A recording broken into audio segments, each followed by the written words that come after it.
먼저 국민 의례가 있겠습니다. 모두 일어나셔서 전면의 국기를 향해 주시기 바랍니다.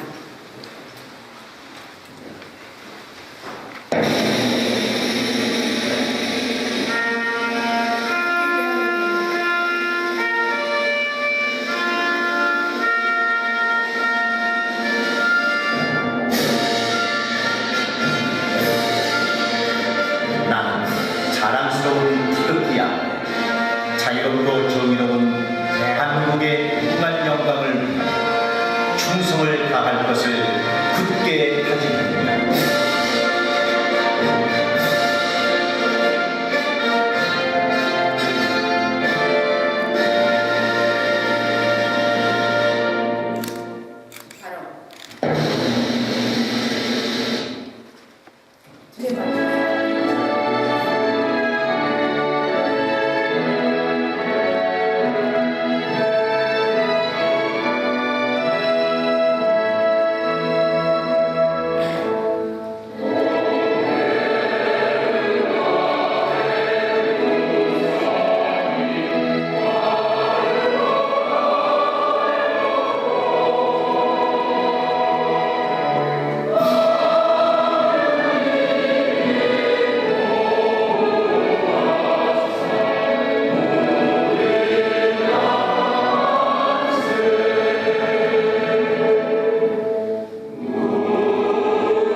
여러분 안녕하십니까.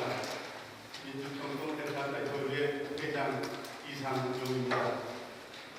존경하는 김희범 총영사님, 그리고 오늘 이 강연회를 위해서 먼 길을 마다않고 달려와 주신 신창민 교수님, 유재풍 교수님, 또 동행해 주신 우리 최강수 회장님께 감사를 드립니다. 또한 바쁘신 가운데도 이 자리를 빛내주신 우리 오영록 한인회 회장님, 이군수 동남부 연합회 회장님, 또 차경호 동남부 제한군인회 회장님, 조경구 프로이다 연합회 회장님과 이렇게 함께해 주신 여러 내외인께 깊은 감사를 드립니다. 유난히도 춥고 길었던 겨울이 어느새 지나가고 만물이 소생하는 화창한 봄날이 돌아왔습니다.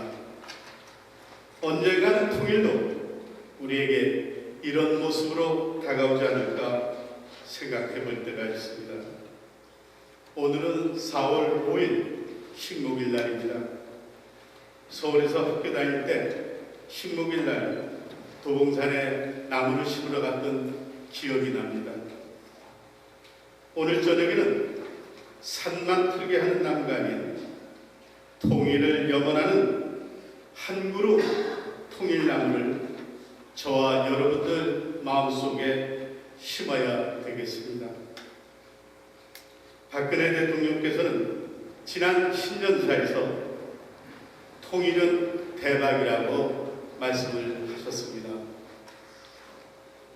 이미 2년 전에 이를 예견하시고 통일은 대박이라는 저서를 배태하신 신창민 교수님을 오늘 직접 모시고 통일은 대박, 사실인가라는 주제로 우리 7천만 남북한 한민족과 750만 해외 동포들의 수건이 통일이 과연 우리 민족에게 말처럼 대박인지 좀 더 구체적이고 정확한 이론에 근거한 접근이 이루어지기를 바라겠습니다.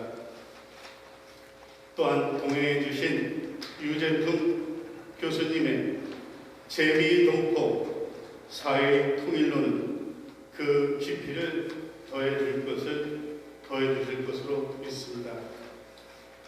아울러 오늘 함께 해주신 내빈 여러분들의 통일에 대한 궁금증과 갈증을 시원하게 풀어드릴 수 있는 귀한 자리가 되기를 바라겠습니다. 다시 한번 참석해 주신 내빈 여러분들께 감사의 인사를 전하면서 이것으로 인사 말씀을 마치겠습니다. 감사합니다. 다음은 애틀랜타 총영사관의 김희범 총영사님께서 환영사를 해주시겠습니다. 박수.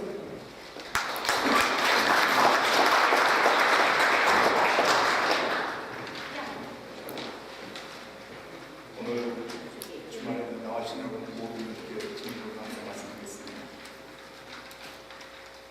특히 올해 들어서 처음으로 이 통일난도 강연회가 우리의 기억에 진심으로 환영 말씀드리고 오늘 행사를 위해서 해주신 경통 이사님들을 포함해서 이번 여러분 모두에게 진심으로 축하 감사 말씀드리겠습니다.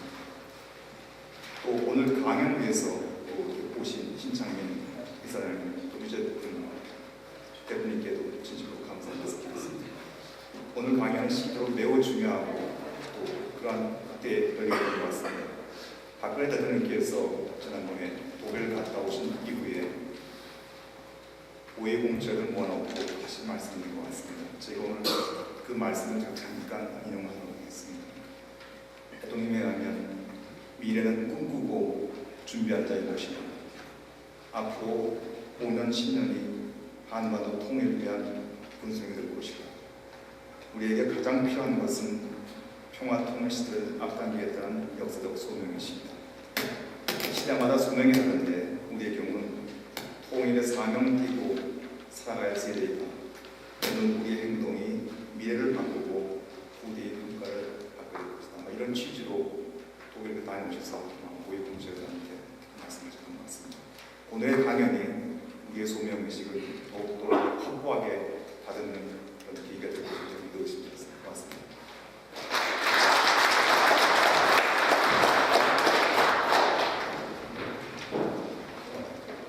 김희범 총영사님 좋은 말씀 감사드립니다. 다음은 애틀랜타 한인회 한인회장 오영록님께서 인사 말씀드리겠습니다.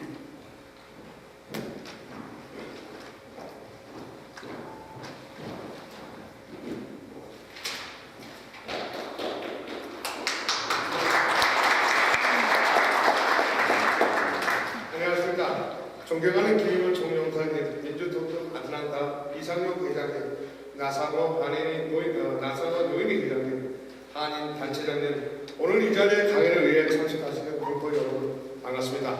오늘 주제 연설을 해주신 신창민 교수님과 유재풍 교수님 모시고 우리 조국 대한민국의 통일에 관한 고찰해 보시는 시간을 가지게 되어 한인회장으로서 매우 영광이며 또한 기쁘게 생각합니다. 한국에서 이미 폭발적인 반응을 일으키고 있는 신 교수님은 통일은 대박이다. 제목과 주제가 쉽게 다가가 이해할 수 있는 내용이어서 이미 많은 분들에게 지지를 얻고 있는 것을 알고 있습니다. 그동안 누구나 공감하면서 한편으로는 막연하게만 생각하던 남과 북이 통일에 대한 오늘 이 시간은 좀 더 구체적인 방법과 실천 가능을 타진하는 기회가 되리라 기대합니다. 개인적으로도 통일이 저절로 오는 일이라 있을 수 없다는 교수님의 말씀도 전적으로 지지합니다. 통일 관건이 경제력이 있지 핵탄두의 숫자가 있지 않다는 말씀에도 많은 공감을 했습니다. 이제는 통일에 대한 보수 입장과 서로의 견해를 좁혀나가야 할 때라고 생각합니다. 이번 강연은 통일의 우리 사이에 점점 확산되고 있는 통일 반대론과 통일 무용론을 불식시키는 시간이 될 수 있으리라 믿습니다. 다시 한번 아틀란타에 찾아주신 신창민 교수님과 유재품 교수님께 깊은 감사의 말씀을 드립니다. 예, 감사합니다.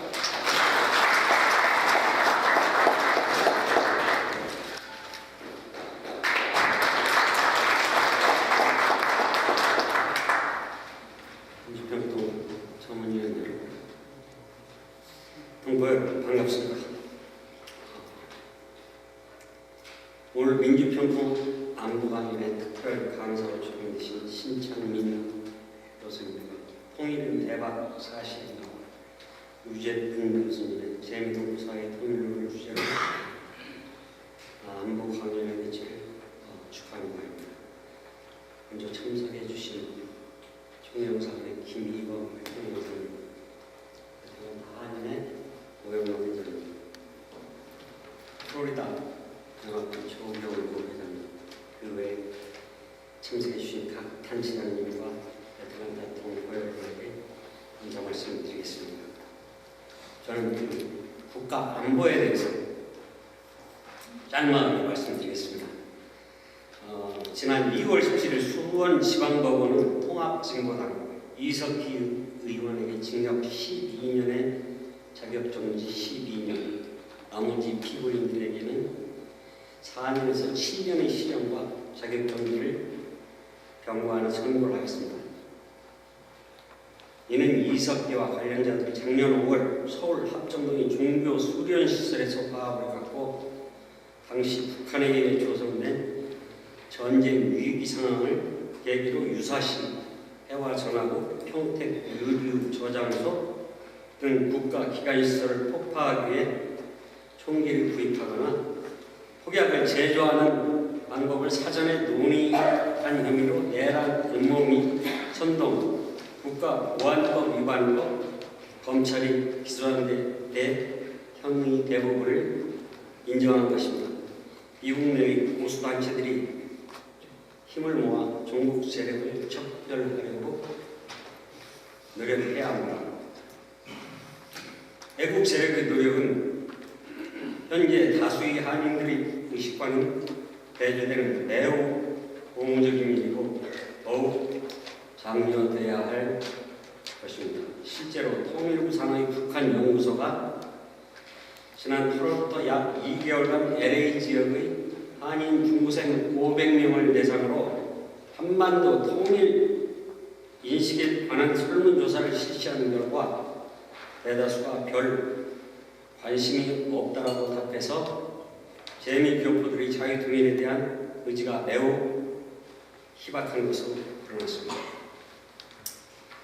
재미동포의 자유통일 및 종북 세력의 실체에 대한 인식이 매우 빈약한 가운데 동남부 안보단체 협의회 등의 종북 세력 실체 알리기 등의 활동은 한국의 자유통일에 큰 영향을 끼칠 수 있다고 여겨집니다. 왜냐하면 이들이 미국에 거주하면서 좀 더 자유로운 영어로 의사소통을 통해 미국 의회, 정부 등의 종북 세력의 실체를 알리기 위해 전달할 수 있기 때문입니다. 안우수 미국 내 저명한 대북 전문가, 정보기관, 정부 의회의 대북 담당자들 만나고 그들과 의견을 나눠보면 유독 그들 대다수가 한국 및 미국 내의 종북 세력의 급속한 확장과 위험성에 대해서 실감하고 있지 못해 매우 안타까운 실정입니다. 대다수의 미국 내 북한 담당자와 전문가들은 종북 좌익 세력이 아직도 매우 소수이고 과거 군사 정권 시절 독재 타도 등의 목소리를 내는 세력으로 오해하고 있다는 것입니다. 불과 19명의 테러리스트들이 9.11 테러를 일으켰고 3,000명 이상의 생명을 앗아갔다. 그로 인한 미국의 이라크 등 중동 지역 전쟁 참여로 미국 사회 및 경제가 혼란과 침체기를 맞는 불운한 계기가 되기도 했죠.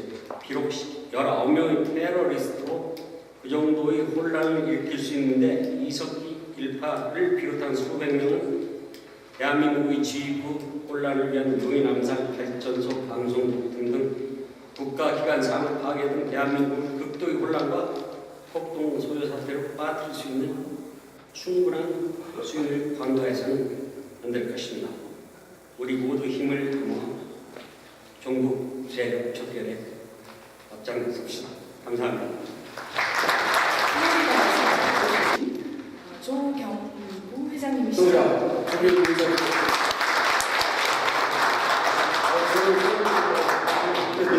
찾아주셔서 반갑습니다. 고맙습니다.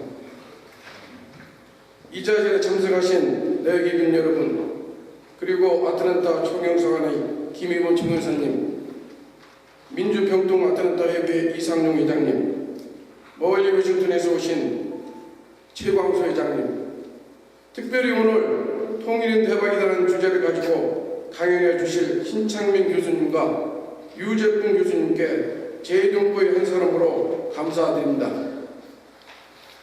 지난 1월 6일 박근혜 대통령 기자회견에서 통일은 대박이다 라는 그 짧은 문구가 엄청난 폭발력을 지니며 우리 민족에게 다가올 행운을 생각하면 저는 기쁨과 즐거움이 넘쳐납니다.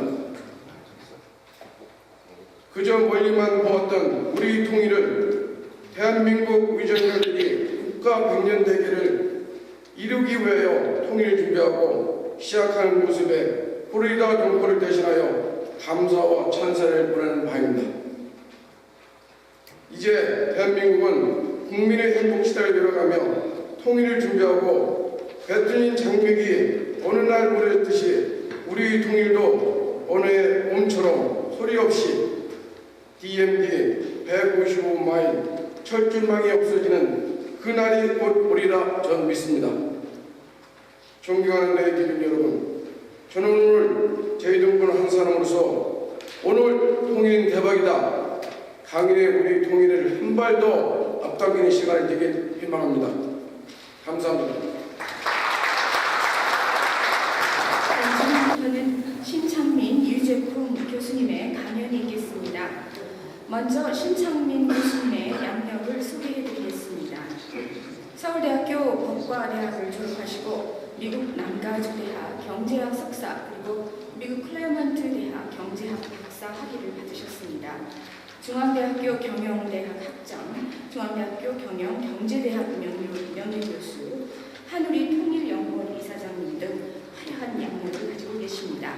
대표 저서로는 통일은 대박이다 2012년도에 쓰셨습니다. 신창민입니다.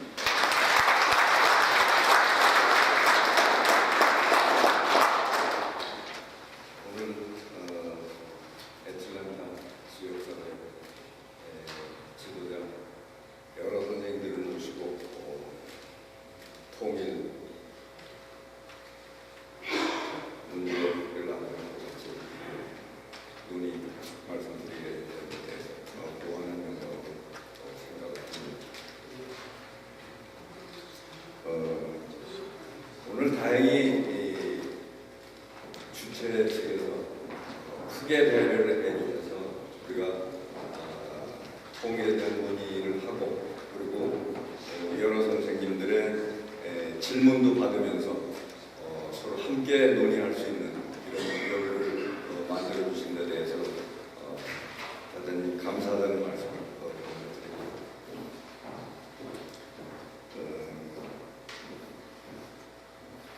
사실 이 통일 문제라고 한다면은 이제까지 너무 많은 일들이 쌓여왔기 때문에 이런 문제들을 놓고 하나하나 살펴가다가 보면은 사실 밤을 새워도 모자라는 게 현실입니다. 그렇지만 이 주어진 시간에 제가 가급적이면 좀 간략하게 요약을 해드리고 그리고 여러 선생님들이 평상시에 가지고 계시던 말씀을 해주시면서 같이 논의를 해나가면 좋겠다는 그런 생각을 합니다. 그런데 우선 제 말씀을 시작하기 전에 꼭 말씀을 드려야 될 게 있습니다. 뭐냐면은 사실 여기 계신 분들은 한 분 한 분이 남북 문제, 통일 문제에 대해서는 아주 확고한 일가견을 가지고 계신 줄 알고 있습니다. 사실이 그렇습니다. 그런데 그 생각을 그냥 다 가지시고 제가 말씀드리는 거를 들으시게 되면은 와서 닿게 되는 게 하나도 없습니다. 그래서 제가 지금 말씀드리는 건 이제까지 가지고 계시던 생각은 잠시 이 1시간 동안은 그냥 내려놓으시고 아무 생각도 없다 이렇게 생각을 하시고 함께 처음서부터 배지에서부터 그려나가는 것이 보다 효과적이지 않겠는가 그런 생각을 합니다. 제가 이런 말씀을 드리는 것은 박근혜 대통령이 통일은 대박이다라고 말씀을 하셨는데 그냥 오다 가다가 하신 말씀이 아니고 이건 완전히 우리 통일로 가는 길에 패러다임을 완전히 바꾸는 이런 시점입니다. 그렇기 때문에 박근혜 대통령의 통일은 대박이다 하는 말씀을 우리가 함께 이해를 하려면 이제까지 가져왔던 거는 다 밑으로 내려놔야 됩니다. 우리가 이런 얘기를 했죠. 뭘 더 가지고 싶은데 양손에 뭘 다 가지고 있으면은 뭘 더 가질 수가 없다고. 그런 뜻으로 이제까지 생각하셨던 거 일단 다 내려놔주시고 그리고 우선 이 앞에 안보 강연회라고 이렇게 있는데 사실은 이건 안보 강연회가 아니고 통일 강연회입니다.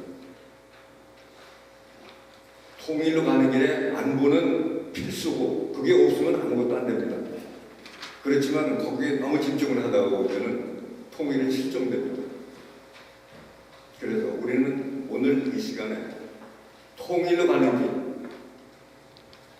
이 길을 같이 논의하고자 제가 이 자리에 섰습니다. 그러면 제가 간략하게 꼭 이 중요한 부분들을 우선 요약을 해드리면서 그 토대로 해서 그럼 우리는 어떤 길을 어떻게 가야 되겠는가 이 말씀을 드려보도록 하겠습니다. 우선 박근혜 대통령이 1월 6일 날 연두 기자회견에서 통일은 대박이다 말씀을 하셨는데 그거에 대한 해석이 분분합니다. 뭐 정치구호라는 또 남이 해놓은 얘기를 그냥 한번 쓴 거라는 뭐 그런 얘기가 다 있는데 그렇다면 정말 통일은 대박인가? 라고 하는 그런 질문을 할 수가 있습니다. 그런데 제가 결론적으로 말씀을 드리면 통일은 대박이다가 맞습니다. 근데 통일은 그냥 오는 건 절대로 아닙니다.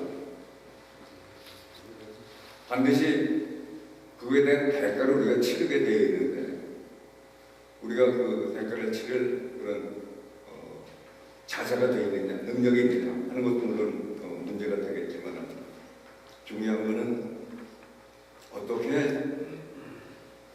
이 통일을 대박으로 만들어가는가. 그건 이제 우리가 하게 달렸다 하는 말씀을 드릴 수 있겠습니다. 그리고 우선 박근혜 대통령이 그 많은 말 중에 왜 대박이라는 말을 썼을까 하는 것에서부터 말씀을 드리자면 그게 이제 의미하는 바가 아니라고 생각을 하는데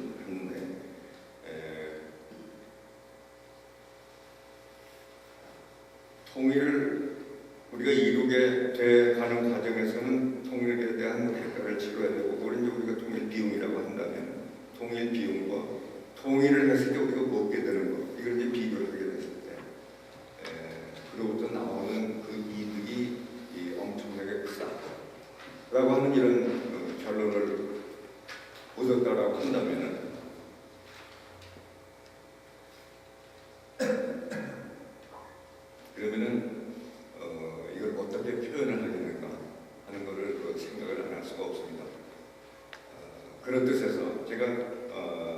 박근혜 대통령이 이런 말씀을 하실 때 제가 옆에서 지켜보고 상황을 보질 않았기 때문에 알 수는 없습니다만 아마 제가 이걸 통일은 대박이라는 말을 쓴 그런 연유하고 그런 이유하고 일맥상통하는 부분이 있지 않겠나 이런 뜻에서 제가 왜 대박이라는 말을 썼는가 라고 하는 말씀을 드려보도록 하겠습니다. 제가 1992년에 통일 비용을 체계적으로 거시경제 틀을 바탕으로 해서 통일 비용을 처음 추산을 했습니다. 그러니까 우리 통일 비용은 다른 나라에서 할 리가 없으니까 세계에서 처음 추산을 한 겁니다. 그런데 그때 나온 그 결과가 통일 비용이 들기는 하지만 우리가 이걸 감당할 수 있다. 그리고 통일은 빨리 하면 빨리 할수록 비용이 덜 든다 라고 하는 결론을 제가 발표를 했습니다. 그런데 신문에서는 어떻게 했냐면은 이 논문을 끝까지 읽기가 너무 길고 복잡하니까 처음에 나왔던 통일할 때는 비용이 얼마가 든다 라는 그 액수만 아주 측면에다 크게 띄워놓으니까 보시는 분들이 전부 깜짝 놀란 거죠. 통일, 아이고 이거 안 되겠다. 그런데 사실은 그렇게 들면도 불구하고 우리는 감당할 수 있다는 게 결론에 나가 있는데 신문 기자분들이 여기까지는 안 본 거예요.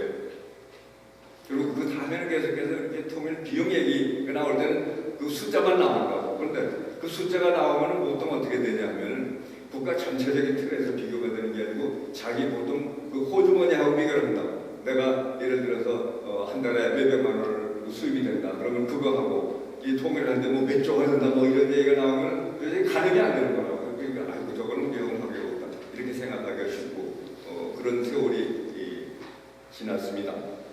그런데 여하튼 그럼에도 불구하고 통일병이 그렇게 든다고 하더라도 통일을 마무리해가는 과정에서 들어가는 비용, 우리가 통일 비용이라고 한다면 그럼 그거보다는 우리가 얻는 게 훨씬 크다. 그 얻는 게 큰 거가 우선 당장 나타나는 게 뭐냐면 통일을 우리가 성취하는 그 시점에 얻는 이득. 그게 뭐냐면 그동안에 쭉 우리가 지출할 수밖에 없었던 분단 비용. 이게 없어지는 것만 하더라도 너무 크기 때문에 그래서 통일은 이제 이득이 된다 이렇게 했었는데 그런데 그거 가지고서는 모든 분들의 그 통일에 대한 그런 의지, 결집이 부족하다는 거가 세월이 지나가면서 점점 나타나기 시작을 했습니다. 그런 과정에서 통일을 하게 되면 얼마나 이득이 되겠는가 하는 것을 추산할 필요가 있다고 생각을 하고 제가 2007년에 국회 예산결산위원회에 보고서 통일 비용과 통일 편익이라고 하는 부분으로 해서 그걸 비교를 하는 그런 과정을 거쳤습니다. 그때 보니까 통일로부터 오는 이득이 굉장히 크더라고요. 근데 보통 큰 게 아니고 아주 대단히 큰데 이 내용을 우리 국민들이 전부 알게 되면은 이때까지 통일에 대해서는 무관심하거나 좀 기피했던 이런 자세로부터 통일해야 되겠다는 생각으로 전부 가실 것 같더라고요. 그래서 기대를 했습니다.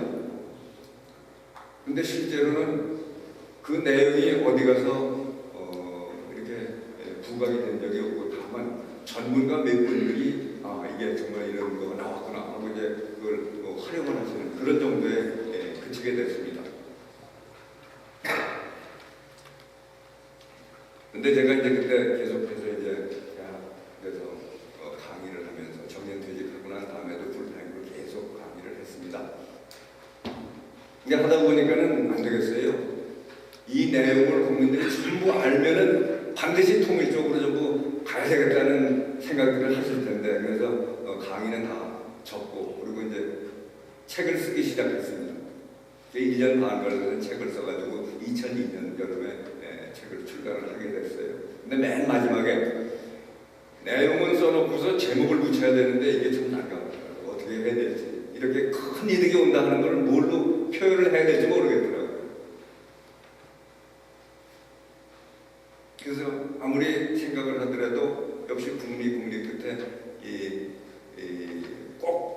무시하는 건 아니지만은 그래도 대박이라는 말밖에는 더 그렇게 큰 이득이 온다는 걸 표현할 길이 없겠더라고요. 그래서 그냥 눈 딱 감고 통일의 대박이다 이렇게 해서 책 제목을 했습니다. 그래서 이제 그걸 출판사에다가 제목이 이렇게 해달라고 했더니 그렇게 안 해준대요. 왜 그러냐면 그런 식으로 해가지고선 이게 책 제목으로 이게 품격에 어울리지 않아서 안 되는 거고. 그래서 좀 해달라고 그래도 안 되는데 그래서 제가 끝까지 좀 주장을 했습니다. 이거는 더 달리 좋은 그런 단어가 여기 합당한 게 없으니까 그냥 해달라고. 그러니까 저쪽에서 마지 못해서 책 제목을 그렇게 해서 출간을 하게 된 겁니다. 그러면은 왜 이 경제적인 면을 중심으로 해서 제가 먼저 생각을 하게 되는가 하면 그동안에 통일은 우리의 영혼이고 통일은 우리의 수권이고 그리고 통일은 반드시 해야 되고 이 말도 못하는 말도 할 수 없는 이런 말도 안 되는 이런 상황 형제지간에 총불이 맞대고 싸우고 부모 형제지간에 얼굴도 못 보고 그리고 툭하면 총질하고 이런 거는 그대로 살 수는 없는 상황이라는 걸 느끼면서 그러면서 이럭저럭 지난 거가 아주 오랜 세월을 지나게 되는데 그럼에도 불구하고 통일이 될 수 있는 길은 사실은 보이기가 않는 거죠. 그런 과정에서 역대 정부는 하나하나 우리가 따지게 보면은 정말 통일을 해야 되겠다라고 생각했던 정부는 실제로 하나도 없었습니다. 그동안에 쭉 보게 되면 반복, 그 다음에 분단 관리, 그리고 조금 더 나간다고 해야 평화공전.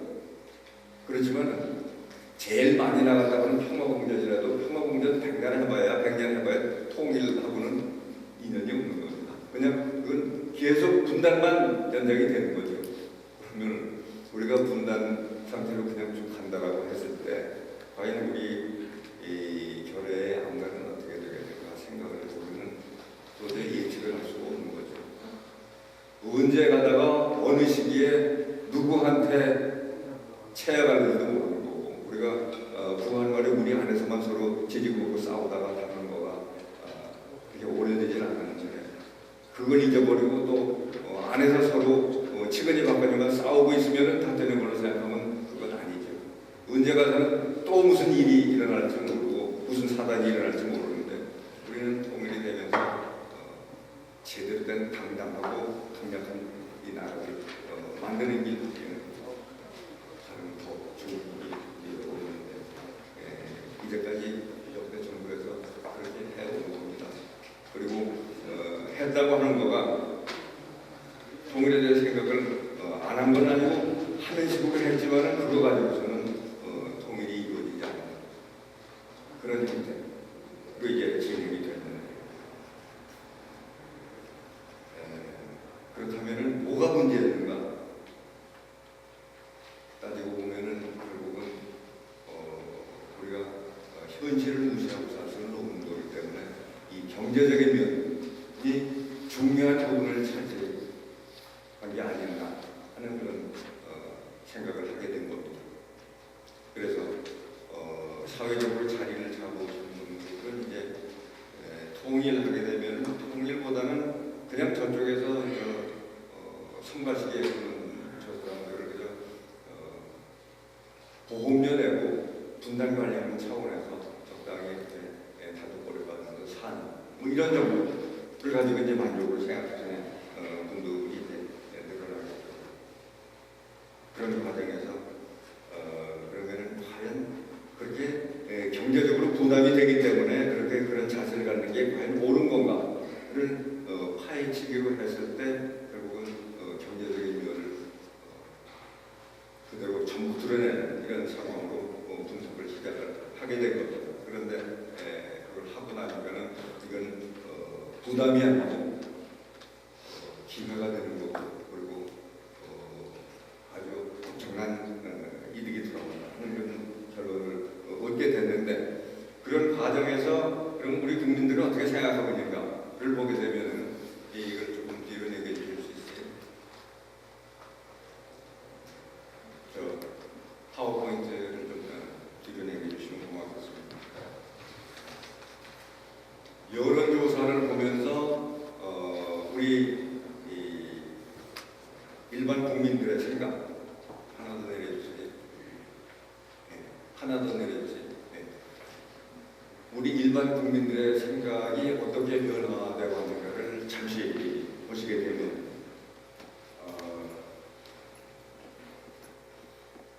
2008년서부터 2012년까지 그러니까 최근에 그 흐름을 보면은 통일이 필요하다고 생각하는 사람들이 전체 인구의 63%가 이제 2008년에 그랬는데 세월이 가면서 4년 후에는 2012년에는 53%로 내려갔습니다. 한 10% 정도 내려가고 그러니까 세월이 가면서 더 통일을 해야 되겠다는 쪽으로 가는 게 아니고 세월이 가면서 점점점 통일 필요 없다는 쪽으로 가는 거죠. 그리고 20대를 보게 되면 이건 말도 못하는 게 53%에서 통일이 필요하다고 생각하는 젊은이들이 20대에서 40%로 내려가고 있습니다. 그런데 우리나라 앞날을 짊어지고 갈 사람들은 젊은 사람들인데 이 젊은 사람들이 이런 식으로 생각을 한다면 통일이 올 수가 없는 거죠.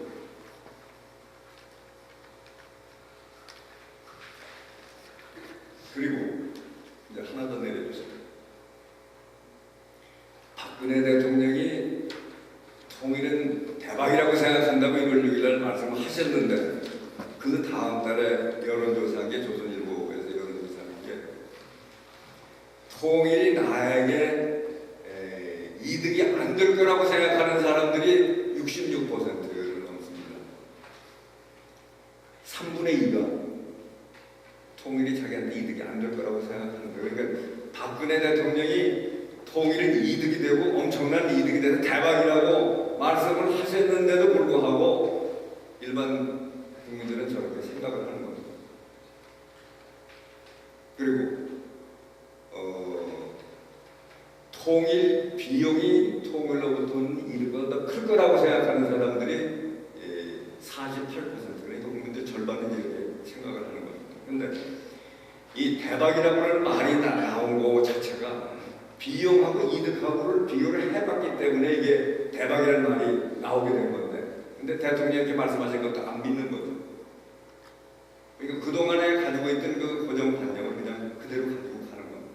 이게 일반적인 그 현상인데, 근데 이 지구상 어디를 둘러봐도 우리나라, 우리 결의 통일을 시켜줄 사람이나 나라는 다른데 아무데도 없죠. 우리가 해야 된다. 근데 우리가 이렇게 손 놓고 있으면 통일을 놓는 겁니다.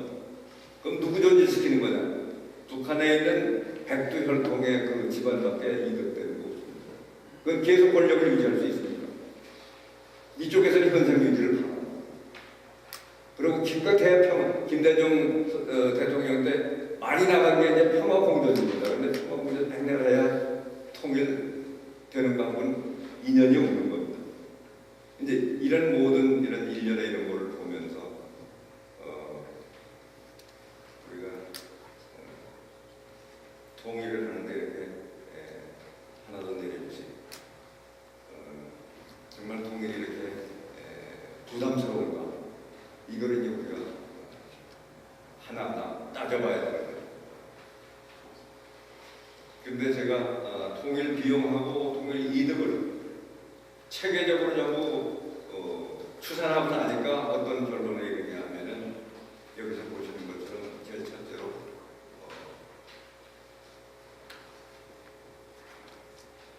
우리는 경제적으로 통일을 감당할 수 있다. 그 다음으로 하나 더 내려주세요. 그리고 통일은 빠르면 빠를수록 더 유리하다. 그리고 통일로부터 얻는 이득은 통일을 하는데 들어가는 비용보다는 많이 크다. 근데 보통 큰 게 아니고 엄청나게 크다 하는 이런 결론을 얻게 된 겁니다. 그러면 어떻게 해서 이런 결론을 얻게 됐는가 제가 좀 바른 그런 순서로 해서 말씀을 드려보겠습니다. 우선 그러면 통일 비용하고 통일로는 이득을 둘을 비교하는 건데 먼저 통일 비용을 먼저 말씀드리겠습니다. 그러면 통일 비용은 크게 나와서 세 부류로 생각을 해볼 수가 있는데 하나는 뭐냐면 통일돼서 그 당시에 바로 지출될 수밖에 없는 그런 비용들. 그러니까 그 난국 속에서 음식, 피복, 또 의약품 뭐 이런 거를 이제 좀 필요하게 된다고 할 때 그 난국을 헤쳐나가는 위기 관리 비용. 또 하나는 모든 책임, 정치, 경제, 사회, 문화, 우편, 뭐 모든 걸 망라해서 모두 일원화 해나가는 과정에 들어가는 비용. 그리고 더 많은 비중을 차지하는 것은 북한의 소득 수준이 남쪽의 소득 수준보다는 너무 많이 떨어져 있기 때문에 이걸 어느 정도는 올려놓고 그리고 이제 통일을 했을 때 안정된 사회를 이룰 수 있는 거니까 북한의 소득 수준을 올려가는 과정에서 들어가는 비용 이거 세 가지를 합해서 이제 우리가 통일 비용이라고 생각할 수 있습니다. 그걸 추산을 해본 거가 하나 더 내려주세요. 만일 2025년경에 지금부터 한 11년 후에 통일이 된다라는 가정을 해본다고 한다면 그러면은 지금 말씀드린 이 세 가지를 합해서 비용이 얼마나 들겠는가 그걸 추산해 본 거가 그게 대략 이 5년 단위로 해서 이렇게 봤을 때 그러니까 10년 동안 남북소득 조정기간 동안에 들어가는 걸 전제로 해요. 그래서 이 통일이 2025년에 온다는 걸 가정을 해서 하니까 이제 맨 밑줄에 나오는 그 통계가 되는 거고 그리고 5년 후에 되는 경우 그리고 그 다음 5년 후에 되는 경우를 상정을 해봐가지고 비용을 추산해 본 건데 그게 어떻게 되느냐면 대략 여기서 보시는 것처럼 6.34% 거기에다가 그 위기관리 비용하고 여타 제도 통일해가는 그런 비용하고 이제 합하게 된다 그러면은 거기 중복되는 부분 이런 것들을 이제 조정 부분에서 대략 한 총소득의 7% 정도가 통일 비용으로 든다라고 하는 그 전체적인 그림이 나오는 겁니다. 그러면은 비용은 그 남북 소득 조정을 하는 기간 그 10년 동안에 그때 총소득의 7% 정도가 비용이다 이렇게 생각을 하시면 됩니다. 그러면은 이득은 어떻게 되냐면 이득은 간단하게 말씀드려서 세 가지로 나눠 생각을 할 수가 있는데 하나는 뭐냐면은 통일이 되는 그 순간에 이제 그동안에 지속적으로 들었던 분단 비용 이거는 더 이상 안 들어도 되기 때문에 분단 비용이 소멸되는 그만큼이 바로 이득으로 생긴 거나 마찬가지입니다. 그러니까 쭉 손해보는 거 그 손해가 없어졌다 하면 그 손해가 없어진 것만큼 이득이 되는 그런 의미가 되는 거죠. 그러니까 그 부분하고 이 통일 비용 부분하고만 비교를 하더라도 그렇더라도 그 통일로부터는 이득 분단 비용 소멸 부분이 더 크다. 왜 그러냐면 이건 아주 수학적으로만 볼 때도 이 분단 비용은 통일이 될 때까지 지속적으로 지출해야 되는 건데 이렇게 한정없이 지속되는 무한대의 숫자하고 그 10년 동안에 들어가는 그 숫자가 한정된 숫자하고 비교하면 둘이 비교할 필요가 없는 거죠. 그러니까 어떤 게 더 크다 하는 거는 자명하게 되는 겁니다. 그러니까 요것만 보더라도 통일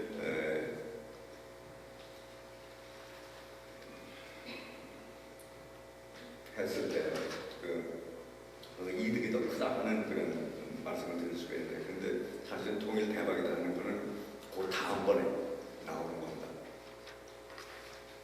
뭐냐면은 남북 소득 조정을 해가는 기간에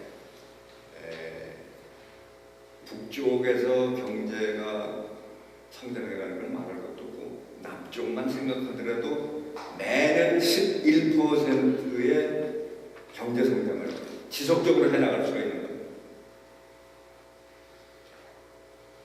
그러면은 그 결과가 어떻게 나오냐면은 만일 남쪽의 1인당 소득 수준이 3,000달러 정도 수준에서 통일이 된다라고 한다면은 그 10년의 기간을 거치면서는 남쪽 1인당 소득 수준은 77,000달러가 되는 겁니다. 상상을 하기가 힘든 정도가 되는 거죠.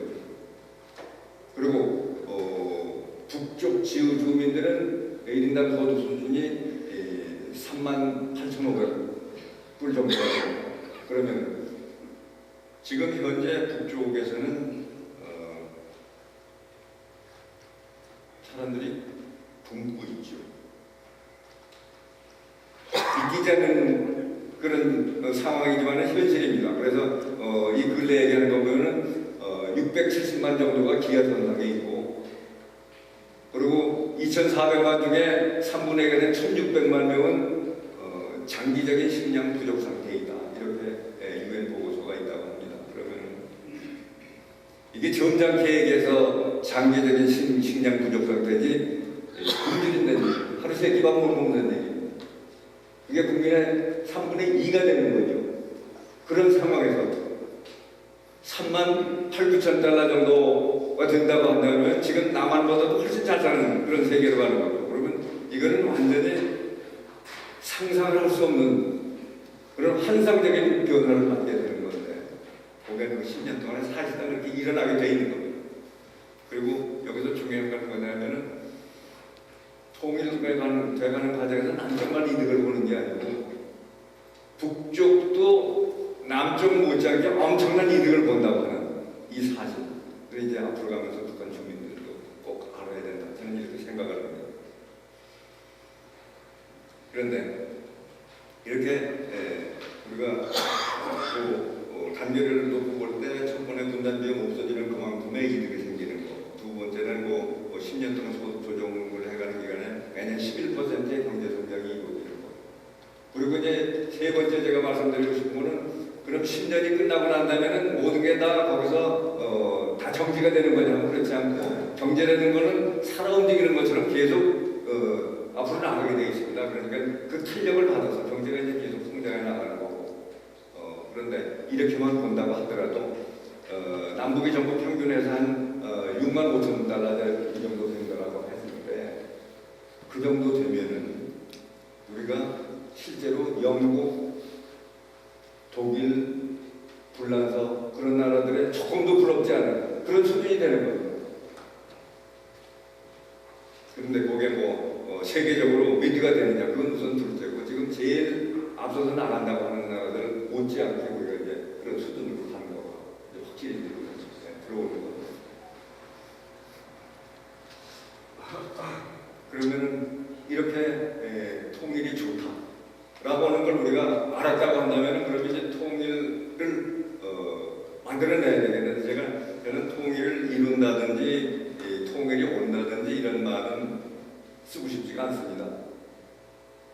통일을 만든다라는 말을 쓰고 싶습니다. 왜 그러냐면 우리가 적극적으로 통일을 만들어가지 않으면 통일이 절대로 올 수도 없고 그냥 이루어질 수도 없는 겁니다. 그래서 우리는 이렇게 통일을 만들어가야 되겠는데, 어떻게 하면 통일을 만들어가겠는가? 그런데 최근에 박근혜 대통령 말씀하시는 것도 통일을 이룬다, 통일이 온다 이런 말씀보다는 통일을 만든다라는 단어를 쓰시더라고요. 그러니까 박근혜 대통령도 이거는 그냥 해서 될 일이 아니고 우리가 적극적으로 아주 팔붙이고 나서서 해야 될 일이라고 하는 그런 의미가 거기에 함축된 거다, 이런 말씀을 드릴 수가 있는데, 아주 그 전반적인 개념이 박근혜 대통령이 가지고 계신 거가 이렇게 철두철미하다 하는 이런 말씀을 드릴 수가 있겠습니다. 그러면은 이게 통일이 이렇게 좋다라고 한다면 어떻게 만들어가겠는가라고 했을 때, 이게 사실은 우리가 재질을 바라봐야 되겠습니다.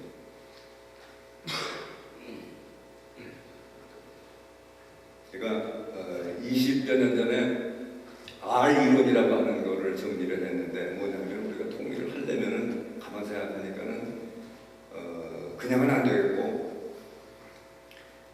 저 북쪽에 존재하는 상황을 우리가 둘로 나눠서 보지 않으면 그러면 안 되겠더라고요. 그러니까 저쪽에 존재하는 걸 그대로 있는 그대로, 하나는 적이고 하나는 내 형제 부모, 내 동포들이고, 이 둘을 나눠서 생각을 해야지 같이 놓고서 생각을 하게 되면은 이쪽을 상대하다 보면 이쪽에서 너무 피해를 많이 보고 이쪽을 하다 보면은 또 이쪽에 가서 뭐가 걸리고 이제 이렇게 되는데 그래서 이걸 분리해서 우리가 봐야 된다 하는 그런 구도를 잡아봤는데 지금 통일로 가기 위해서 박근혜 대통령이 바로 하시는 게 바로 그 흐름이라는 걸 여러분들이 발견하실 수 있을 겁니다. 이번에 드레스덴에 가서 발표하신 그 세 가지 큰 흐름 이게 모두가 뭐냐면 북한에 있는 주민들을 상대로 해서 우리가 뭘 해야 될 건가 그거를 구체적으로 나열을 하신 겁니다. 예를 들어서 산림 녹화를 말씀하셨으면 그냥 산림 녹화 그 자체가 아닙니다.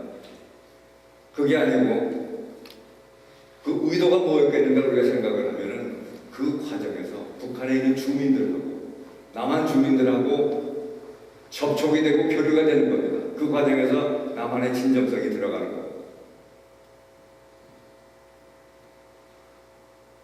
그래서 겉으로 나타나는 것은 그냥 산림 녹화로 볼지 모르지만 실제로는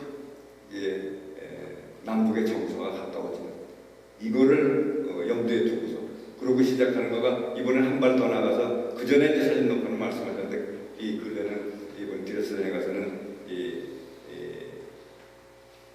농업, 임업, 산림 녹화 이런 걸 이제 전부 망라하면서 이런 복합단지를 이제 우리가 해나가자 하는 이거 역시 보다 깊이 있게 심층적으로 북한 주민들하고 가까워지겠다 하는 이런 생각을 보여주시는 거고 그리고 산림 녹화라고 한다고 하더라도 그거 하나만 보더라도 가서 나무만 그냥 심었다고 끝나는 게 아니거든요. 사실은 그 다음에 관리를 잘 해줘야 된다.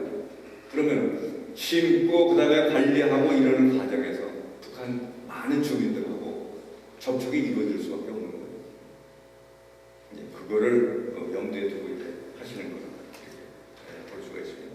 지금 저걸 바로바로 돌리기가 좀 그래서 그냥 박근혜 대통령이 말씀하신 거를 우선 간략하게 요약을 해보면은 이제 박근혜 대통령이 이제 인도적 문제부터 해결하자 하는 이런 걸 먼저 이제 제안을 하시고 그 다음에 민생 사회 인프라를 가급적이면은 예를 들어서 교통통신이라든지 이런 것들도 우리가 시작을 해요. 그리고 이 남북 간의 이제 동질성 그동안에 너무 이질로 돼서 동질성 회복을 위해서 남북 교류협력 그런 사무소도 설치하고 이 모든 거가 북한 주민들하고 우리 남한 주민들하고의 교류가 실제보다 커지게 만드는 이런 쪽으로 가고 있는 걸 볼 수가 있습니다. 그런데 이걸 박근혜 대통령이 지금 둘을 분리해서 보는 거라면 뭐냐면 그 정권에 대해서는 저쪽에 핵무기 가지고 있으면 건 내려놔라. 그렇게 해가지고 우리가 어떻게 같이 살 수 있겠는가? 라고 핵 폐기 그 부분에 대해서 아주 강조를 하고 그리고 국제 공조를 이루면서 그걸 해결하려고 노력을 하시는 겁니다. 그리고 괜히 쓸데없는 도발하지 말고 만약 도발하게 되면은 그거에 못지않은 강력한 응징이 돌아갈 거다라고 하고 그런 식으로 그쪽 정부에서 무력으로 이쪽을 위협하는 건 그대로 맞받아치는 이런 걸 하면서 한편으로는 이 주민들을 향해서 우리가 같은 동포고 같이 더불어 살아야 될 사람이라고 하는 거를 기회 있을 때마다 또 길을 만들어서 가까이 가려고 하는 그래서 이 남북관계를 지금까지는 하나만으로 봤던 거를 이제 투 트랙으로 두 길을 놓고 하나는 저쪽 정부를 상대로 해서 하는 안보를 철저히 하는 이 부분하고 하나는 주민들을 상대로 해서 그 민심을 얻어가는 길 이 둘을 지금 동시에 진행을 해나가시는 걸 우리가 볼 수가 있습니다. 그러면서 역시 핵무기는 중요한 부분이기 때문에 이 드레스덴에서 다 말씀하시고 난 다음에 끝에 가서 만일 핵을 폐기하고 한다면은 우리는 더 적극적으로 협력을 하겠다. 예를 들어서 동북아 은행 같은 거를 설치를 해서라도 북한이 발전하도록 이렇게 아주 최대한의 협력을 하겠다. 그러니까 종전처럼 핵무기를 내려놓지 않으면 아무것도 안 하겠다는 게 아니고 그건 내려놔라 라고 계속 그거는 강조를 하면서 한편으로 우리가 할 거는 해나가고 그리고 핵무기를 폐기한다면 이만큼 더 하겠다 하는 이런 두 길을 지금 박근혜 대통령이 시작을 하셨는데 이게 우리가 통일로 가는 첫 걸음이라고 생각을 합니다. 이제까지와 같이 저쪽에서 이 군사적인 도발을 안 하고 평화적으로 갔을 때 뭘 하겠다고 다 끝난 다음에 하겠다고 그러면 한번 생각을 해보세요. 저쪽에서 가진 게 그거밖에 없는데 툭 하면은 위협하고 나서는 건데 이게 언제 끝나겠습니까? 그러니까 그건 거기에다가 모든 걸 걸어놓은 다음에 이제 통일을 하지 않겠다는 얘기고 그런 거는 그냥 어떻게 급변사태로 저게 무너지면 뭐 하겠다. 근데 저쪽에 급변사태로 무너진다고 해서 바로 우리한테 같이 우리하고 같이 되는 통일된다는 보장도 없습니다. 지금 현재 상태로 봐서는 솔직하게 저게 그냥 저기서 무너진다라고 그러면 중국에 넘어갈 확률이 더 많습니다. 왜냐하면 거기 지도 중에서 이쪽하고 가까이 가면 잘못하면 자기가 죽겠는 걸. 그동안에 한 짓이 있으니까. 그럼 오히려 중국 쪽에 가서 붙는 거가 생명을 유지하는 데 더 유리할 수도 있는 거라고. 그리고 우리가 그동안에 해놓은 게 아무것도 없는데 정말 남한 사람들이 우리하고 같이 할 생각이 있는가? 이것도 저쪽에서는 불분명한 이런 상황이기 때문에 그래서 지금 급변 사태가 나기를 바라는 것은 그건 좀 그렇게 되지도 않겠지만은 그거는 오히려 일을 망치는 이런 쪽으로 된다는 그런 말씀을 드리고 싶습니다.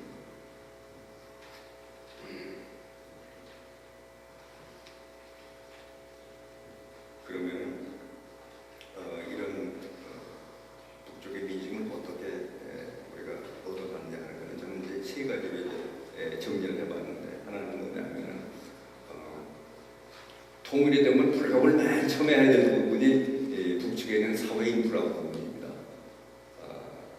도로, 철도, 항만. 지금 통일이 되면 제일 먼저 북측을 발전시키는 과정에 제일 먼저 문제가 일어나는 게 뭐냐면은 물류 대란이 일어난다는 그런 것도 우리가 신문에서 봅니다. 뭐냐면 북쪽에는 이제 도로가 형편이 없어요. 그런 거 가지고서 뭘 어디에 뭘 하면서 뭘 옮기고 뭐가 일이 될 수가 없는 거라.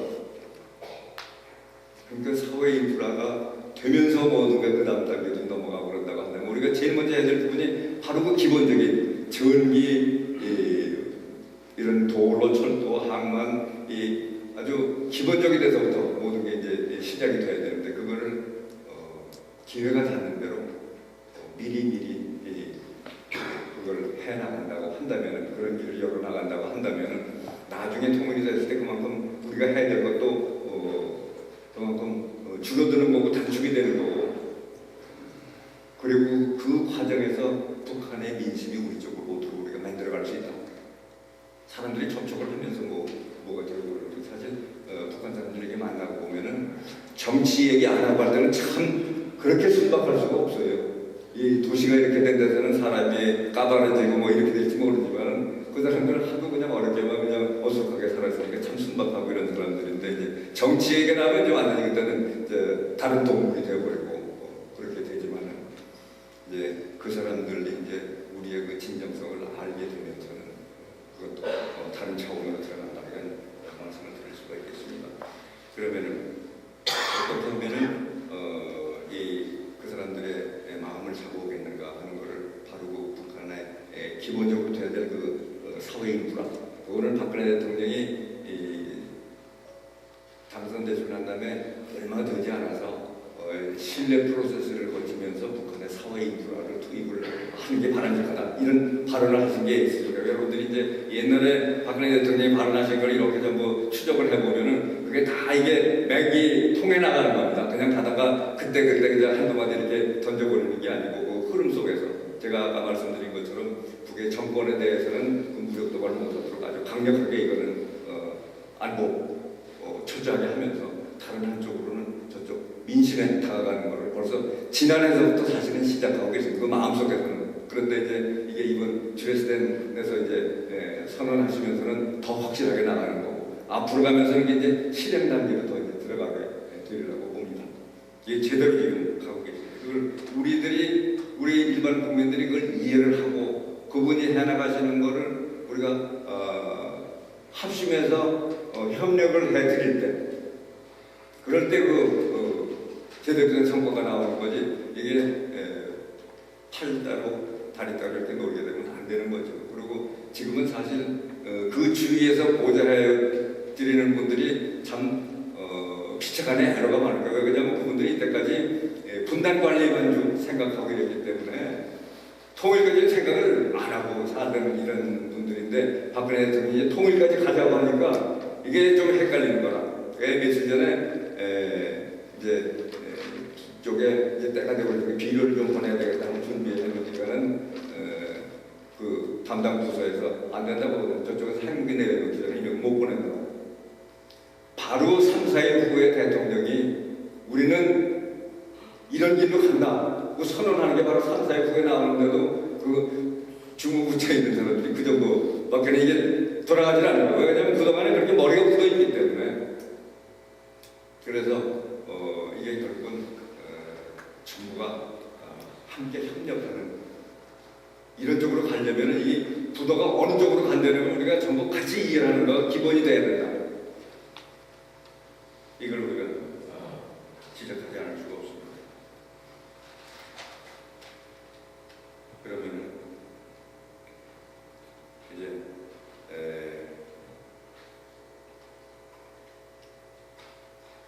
이걸 얻어가는 길이 좀 전에 말씀드린 사고의 인프라고 그 다음에 이 전파 매체를 통해서 쉽지는 않겠지만은 이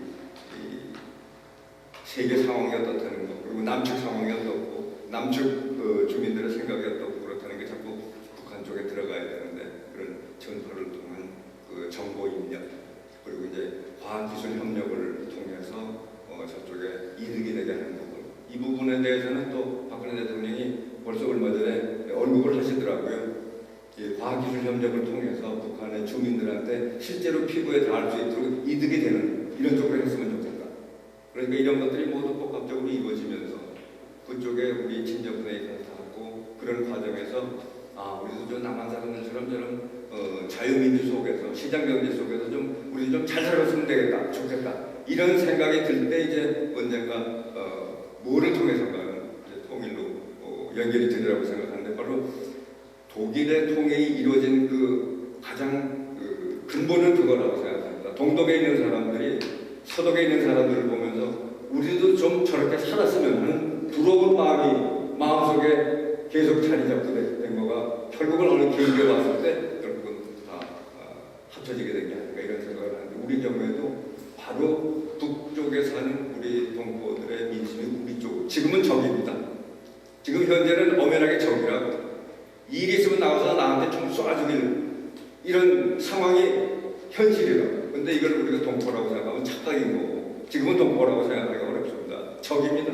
근데 이 사람을 다시 우리 동포로 내 형제자매를 다시 끌어들여오는 건 우리가 해야 됩니다. 우리가 강하니까 우리가 힘이 있으니까 저 사람들은 힘도 없고 자격도 없어요. 그럼 우리가 해야 됩니다. 그렇게 하면서 저 사람들 민심을 가지고 오면서 통일이 이루어질 수가 있다. 또 그 길 밖에는 우리가 아주 쉽게 이렇게 풀어놓고 생각한다면 우리가 무력을 통해서 통일할 수는 없다. 또 설명이 필요 없죠. 그렇다면 정치 협상을 통해서 서로 모두 주거니 가까이 통일되겠는데 그것도 안 되는 거죠. 그러면 결국은 북한에 있는 주민들의 생각이 전부 어디로 결집이 되느냐 이거에 따라서 결정이 된다고 볼 수밖에 없는데 이번에 박근혜 대통령이 통일은 대박이다라는 말씀을 하신 다음에 이런저런 언급을 통해서 그 나온 그 구도가 어느 신문에서 이렇게 요약을 했더라고요. 통일은 북측 주민의 손을 따라온다. 그러니까 제가 말씀드린 그거하고 이제 같은 흐름으로 그 길 밖에는 통일을 안 하려면 모르지만 하려면은 거기다 주안점을 두고 할 수밖에 없다. 난 이런 말씀을 드리겠습니다. 그러면은 제가 더 이 세부적인 걸 말씀드리는 것보다는 그동안에 생각하셨던 부분 저하고 좀 의견을 나누시면서 잘 이해가 안 되시는 부분 이런 부분 질문을 해주시면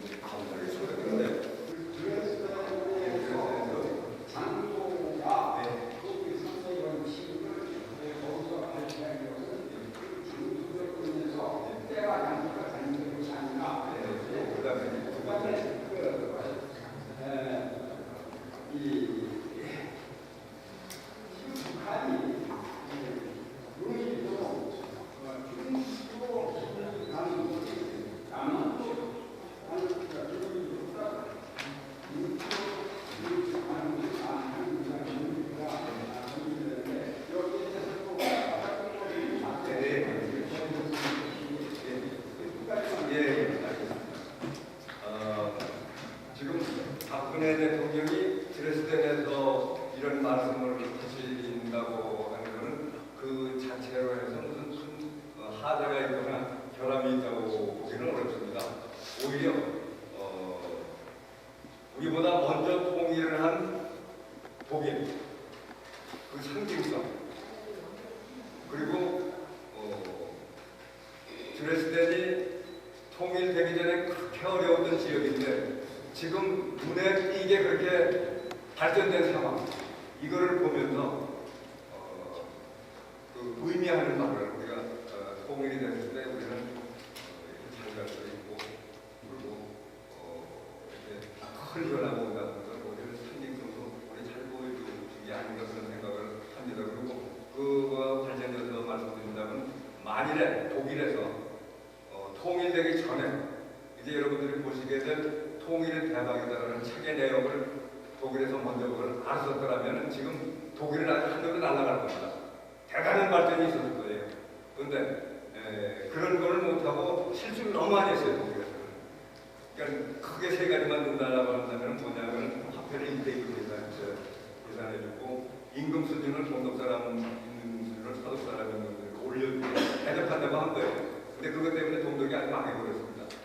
그리고 토지는 원소유자한테 전부 돌려준다고 아주 당연한 것처럼 했다가 뭐 한 220만 건의 소송이 걸려가지고 그동안에 뭐 아무도 못하게 만들어놓고 이렇게 전부 엉망진창을 했는데도 불구하고 통일 자체가 그 결과가 좋게 나오기 때문에 좋게 나오게 돼 있는 거기 때문에 지금 독일은 그 독일은 지금 유럽이 다 끌고 가줄 수 있고 이렇게 되는 거 아니겠어요? 그러니까 그건 그 통일 자체가 이렇게 좋은 건데 그런데 독일도 지금 우리가 가지고 있는 이런 구도를 따라서 제기를 따라간다라고 한다면 그게 실수 안 했다고 한다면 지금 아마 세계에서 어디가 어느 나라가 도대체 그 추종을 불하는 이런 거가 됐을 겁니다. 그런데 우리는 지금 이런 구도가 있으니까 그것도 지금 박근혜 대통령이 아주 제대로 핵심을 다 찔러가지고 그러니까 한 발짝 한 발짝 그대로 가고 계시니까 우리는 정말로 대박을 볼 수가 있다 하는 그런 말씀을 드리겠습니다.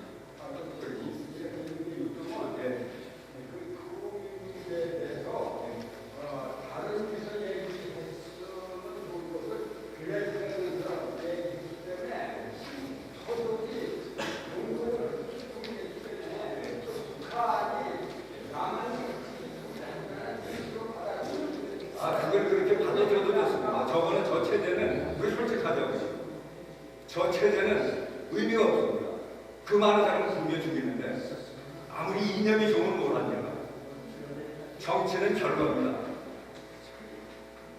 그렇다고 한다면은 저기서 뭐 기분 나빠하는 거 그거 지금 생각할 필요가 없어요. 결국은 제일 좋은 거는 북한 주민들이 우리하고 같이 살자고 와서 그래서 우리가 그거를 다듬어 가게 되는 거 그게 가장 바람직한 거이기 때문에 흡수 통일을 우리가 말할 이유가 없습니다. 기회만 오면은 그러니까 그것도 역시 이때까지 흡수 통일 안 된다는 이런 생각을 가졌기 때문에 그랬을 텐데 그래서 제가 이때까지 생각했던 것은 좀 그래서 이런 말씀을 드립니다. 또 다른 분. 수고하셨습니다.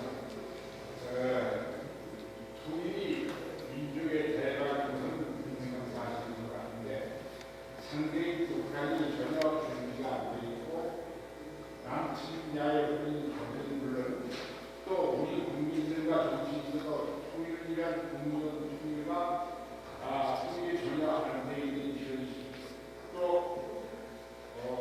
친국 종국 사상이 많은 우리의 현실을 어떻게 개혁하고 수습하고 개혁화시키면서 통일을 위해 전력 투구를 해야 될지를 말씀해 주시기 바랍니다. 네, 고맙습니다. 중요한 말씀을 해주셨는데 그런데 이제까지는 우리가 북쪽에서 어떻게 하는가를 반을 보면서 그걸 할 생각을 해봤는데 이제부터는 북쪽에서 뭐 어떻게 할 건가는 그거는 둘째치고 우리 내부에서 우리가 어떻게 공감대를 형성을 하고 정말 통일을 향해서 일을 하겠는가 하는데 주안점을 두고 우리가 의연하게 뚜벅뚜벅 하게 되면은 그러면은 결국 그게 늦은 것 같지만은 제일 빠른 일이 아니겠는가. 그러니까 이 통일은 저쪽 상대방이 있지만 우리한테 달렸다. 이 말씀을 드립니다. 예, 고맙습니다. 박근혜 대통령이 드레스덴에서 말씀하신 것도 저쪽에서 뭘 하는 걸 보면서 거기가 이때까지 저런 상태이기 때문에 우리가 어떻다 하는 거는 일단 그거는 주어진 상황으로 또 우리가 뭐를 먼저 하겠는가 여기서부터 지금 풀어나가는 거다 이렇게 우리가 볼 수가 있겠습니다. 또 그게 정도고요. 왜냐하면 저쪽 눈치 보다가 우리 아무것도 할 수가 없어요. 뭐 조석으로 변하거든. 그리고 옛날에 무슨 협정을 하고 그게 아무 소용없어요. 얼마 전에 벌써 그랬잖아요. 휴전협정 그거 지금부터 무효다. 지금부터 준전이상가 이렇게 말해버리면은 그동안에 해놨던 것만 아무 소용이 없는 거예요. 그러니까 저쪽에 어떻게 하는가를 보게 되면 거기 늘 끌려다닐 수밖에 없는 거고 우리는 한 발짝도 통일을 향해서는 못 나가는 거고 바로 저쪽 정권에서는 그걸 노리면서 집권연장만 그러니까 저쪽에서는 적화 통일은 이미 접어놓은 지가 오래이죠. 1990년 김일성 주석이 생각 끝에 그 다음에 신년사 1991년 뭐라고 그랬냐면 이제 먹는 통일이 싫다 그랬습니다. 그건 무슨 뜻이냐면은 1970년대 초반까지만 해도 북쪽이 더 잘 살았거든요.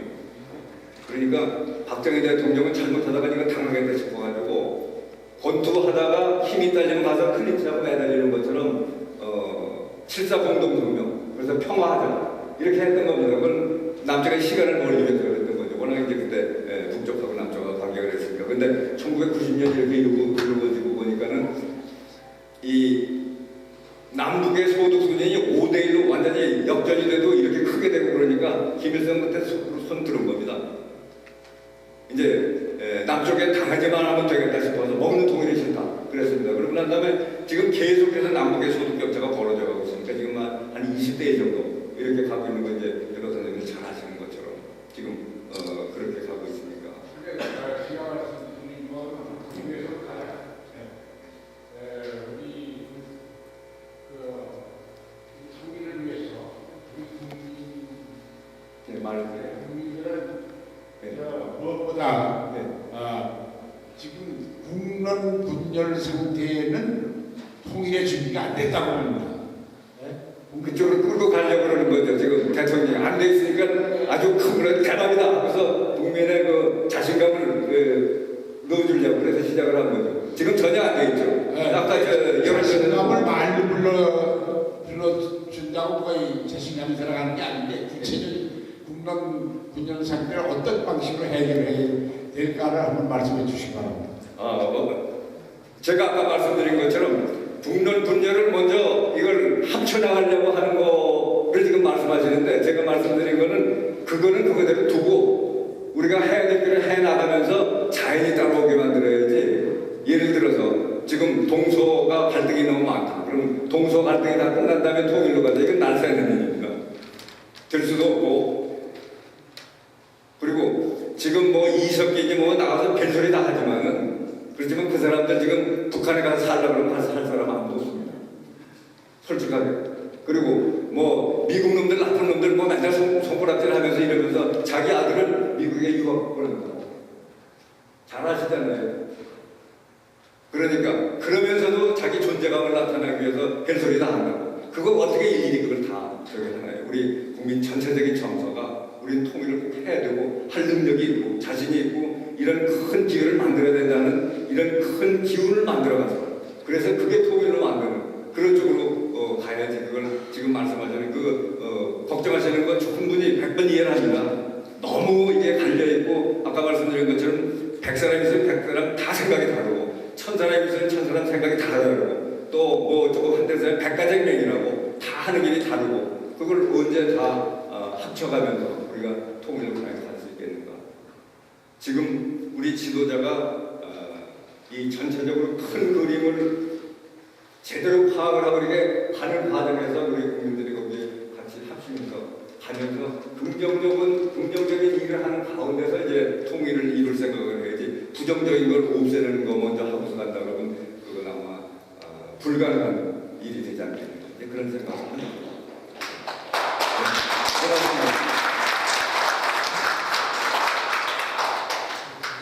우선 여기까지 말씀드리겠습니다. 감사합니다.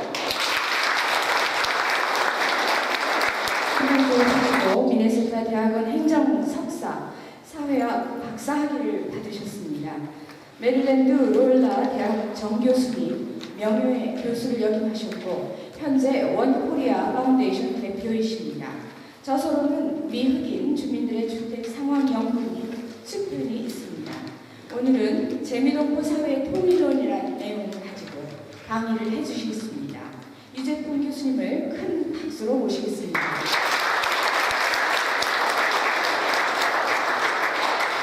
시간이 8시 14분 전인데 식사도 해야 되는데 금강산길도 싶은데 우리도 마찬가지입니다. 저 되도록 간단하게 생각하는 건 많고 아주 드릴 말씀 많지만 아주 간단히 몇 가지 말씀드리고 저녁 식사로 그걸 제안합니다. 저 첫째 여기 뭐 인사 말씀을 좀 생각하는 걸 양해해 주시고 특히 하지만 한번 조성혁 이 선생님께 제가 타일이라고 봐서 빌려주신 거 특히 제가 처음 말씀드리고 싶은 거는 여러분이 아주 좋은 소식이 있다는 겁니다. 우리가 19세기 중엽부터 우리 국군이 쇠퇴해서 누구도 어쩔 수 없는 하락기를 걸었습니다. 1863년에 흥선 대원군이 집권을 하고 10년이 있다가 하락하고 이 시아버지하고 맨일 싸움에서 우리는 중국 사람, 일본 사람 끌어들여다가 우리끼리 서로 싸우다가 나라 뺏기고 40년 가까운 수모와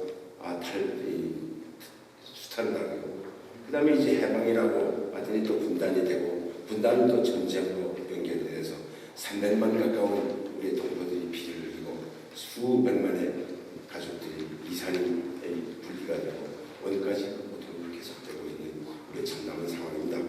우리가 대학을 신교수와 저희가 고등학교 대학교를 다닐 때 우리는 조상을 많이 비판했습니다. 오죽 우리 조상들이 못났길래 이 다른 나라들은 제자리 다 찾아가는데 나라 뺏기고 그리고 또 해방이 됐는데 우리 잘못도 없는 이 잘못 많이 한 일본은 그대로 놔두고 우리나라 반쪽을 냈는데 그거 하나 항의 한 번 제대로 못하고 서로 죽이기에 바빴느냐. 그래서 그랬는데 사실 지나간 우리 한 19세기부터 20세기 말까지를 자세히 들여다보면 우리 조상들은 초이스가 없었습니다. 너무나 그 외세의 이 물결이 너무 거세게 와서 이 쓰나미 애프터 쓰나미 우리 역사를 침범했습니다. 그래서 우리 조상들을 특별히 이렇게 좋게 보려고 원해서가 아니라 우리 입장은 우리가 우리 자신을 그분들의 입장에 놓는다 하더라도 우리도 어쩔 수 없을 것이라는 결론에 도달합니다. 그런데 21세기가 들어오면서 우리 민족에 하나의 소광이 비치고 있습니다. 여러분이 다 아시다시피 우리는 대단한 경제 성장을 해서 세계 12위, 15위를 올라갔다 내려갔다 하고 있고 세계은행의 총재가 한국인이고 유나이티드 네이션스의 세크리터리 제너럴이 한국인입니다. 우리가 미치는 영향은 이 지구를 다 미치고 있습니다. 한류, 짜이, 여러분 다 알고 계셔서 제가 되풀이 안 하겠습니다. 여자 골프. 우리는 국력이 많이 있습니다. 우리 조상과 어쩔 수 없이 우리가 원하는 것과 다르게 외세에 따라서 이리 끌리고 저리 끌리고 우리는 피만 흘렸던 그런 되풀이를 하지 않더라도 되는 우리는 선택의 자유가 있고 우리한테는 선택의 권리가 있고 그보다도 지금 신 교수가 여태까지 얘기한 대로 선택의 능력이 있습니다. 그게 좋은 소식입니다. 그런데 다만 우리가 지난 금요일 날 여기 워싱턴에서 이 특파원 회의를 끝나고 나서 거기 노인회 회장을 한 송유진 회장이 한 말이 있습니다. 하나 명언을 했습니다. 우리의 처지가 곤란하다고 너무 한탄하지 말자. 우리의 처지가 문제가 아니라 우리의 의지가 약한데 문제가 있다. 이 처지 그만 넘으라고 의지 우리가 다시 한번 붙잡자. 그 말씀 드리고 싶습니다. 그게 첫째 말씀입니다. 두 번째, 그러면 우리가 선택의 여지가 있다고 했는데 어떤 선택의 여지가 있느냐? 우리의 민족에는 앞으로 5개의 길이 있습니다. 첫째 길은 가장 우리가 택하기가 가능성이 높은 겁니다. 아까 신 교수가 누차 말씀하셨듯이 이 통일에 대한 의지, 통일에 대한 관심, 의욕이 아주 적고 젊은 층으로 갈수록 줄어들고 있습니다. 그래서 이 첫째 번에 우리가 갈 길은 아무것도 안 하는 겁니다. 얼마 전에 우리가 선배님하고 제가 존경하는 선배님과 특별히 의견을 물어봤더니 아주 현명한 그런 이 어조로 저한테 그럽니다. 여보, 통일이라면 그렇게 인위적으로 억지로 막 하려고 해서 되는 게 아니고 그냥 가만히 있으면 언젠가 때가 와서 자연스럽게 되게 돼 있으니까 너무 좀 그러지 말라는 겁니다. 아주 현명하고 와이즈한 얘기같이 들립니다. 그런데 그분이 틀렸습니다. 그렇지 않습니다. 신 교수가 말씀한 대로 우리가 아무것도 하지 않으면 통일 안 됩니다. 그래서 첫째 번 우리가 통일을 그대로 놔두고 현상을 유지하고 분단 상태를 계속한다는 것은 크게 말해서 두 가지 때문에 안 됩니다. 첫째로는 분단의 고통, 분단이 주는 우리한테 주는 일상생활의 디스컴포트, 그것 때문에 우리가 변명을 해야 되고 저는 그 분단이 준 영향이 굉장히 크다고 봅니다. 북한은 많은 사람들이 굶어 죽고 비참한 생활을 하고 있어서 누가 봐도 되지만 사실 우리가 가만히 생각하면 남한 사회도 병등사회입니다. 이 한땅주의, 황금만능주의, 많은 문제가 있습니다. 불신사회, 아무를 믿지 못하는 사회. 근데 저는 우리의 불신 상황 그 사세, 우리 병든 거에 우리 병의 근본적인 이유가 분단에 있다고 봅니다. 우리는 분단 생활을 하면서 아주 간단히 얘기합시다. 우리가 6.25가 끝나고 나서부터 지금까지 70년 동안 어떤 상황에서 살았는가 하면 내일 언제 어떤 사람이 잘못해가지고 단추 하나 잘못 누르면 모든 것이 스타팅 포인트, 지로로 돌아간다는 그럴지도 모른다는 그런 상황에서 우리가 매일 생활했습니다.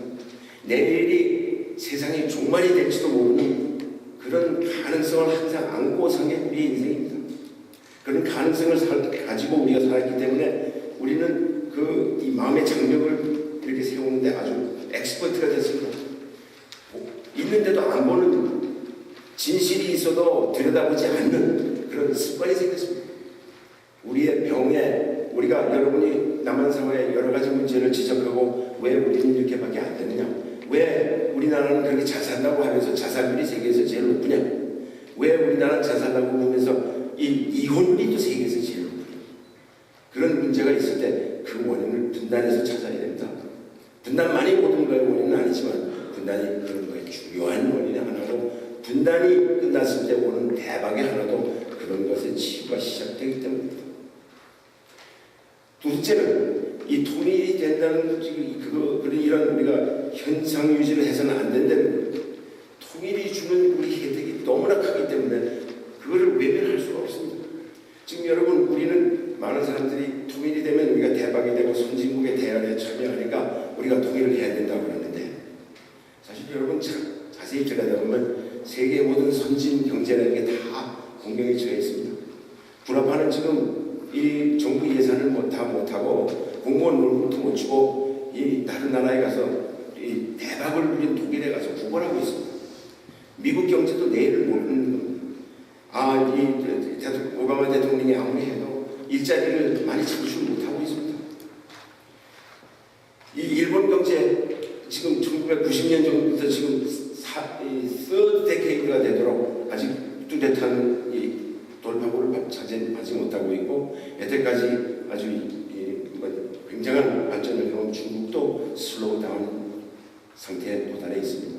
많은 소위 선진국가들, 선진 경제들이 어떤 그런 지금 같은 그런 상황에서 탈바꿈을 하는 어떤 트리거 포인트, 어떤 이 계기를 찾고자 하는데 못 찾고 있습니다. 근데 우리가 통일이 되면 남한의 자본과 테크니컬 노하우, 북한의 지하 자원과 북한의 앰플 노동력, 그리고 퀄리티 노동력이 됩니다. 그게 합하면 선진국, 소위 지금 우리가 선진 경제라고 하는 사람들이 가지고 있지 못한 아주 좋은 상황이 되게 됩니다. 그래서 그런 이 통일, 지금 상태를 그냥 놔두고 통일을 향하는 길을 접어두고 그냥 뒷전을 보내면 통일이라는 그런 과제를 외면하기에는 너무나 아깝습니다. 그래서 이 첫 번째 초이스, 현상 유지는 우리가 당연히 리젝트 해야 됩니다. 두 번째 우리가 선택할 수 있는 건 전쟁입니다. 전쟁이라는 건 옛날과 달라서 완전한 서로의 이북은 틀림없이 완전히 박멸됩니다. 전쟁이라고 하면 이북도 그걸 누구보다도 잘 알고 있습니다. 그래서 이 궁지에 몰린 이 쥐가 고양이라도 달라들듯이 그렇게 소리 지르고 지금 그러는 겁니다.